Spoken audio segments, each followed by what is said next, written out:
ছি ছি ছি, বিজেপির কাছে শ্রী শ্রী হরিচাঁদ ঠাকুর, শ্রী শ্রী গুরুচাঁদ ঠাকুর আদেও ভগবান না, তাই তো?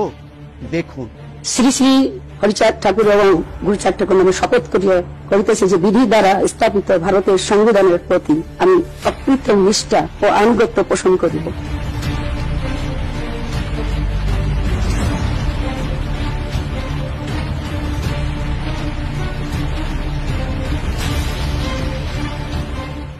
আমার ঠাকুরের নামে আমি করব, সেটা তো ঠিক না। আমি মমতা ঠাকুর রাজ্যসভার সদস্য নির্বাচন হইয়া ঈশ্বরের নামে শপথ করিতেছি যে মমতা ঠাকুরকে নিতে হলো দুবার শপথ।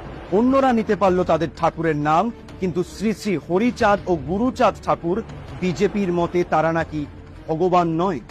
রাগ হচ্ছে, ঘেন্না হচ্ছে বিজেপির প্রতি, বদলা নিতে প্রস্তুত থাকুন।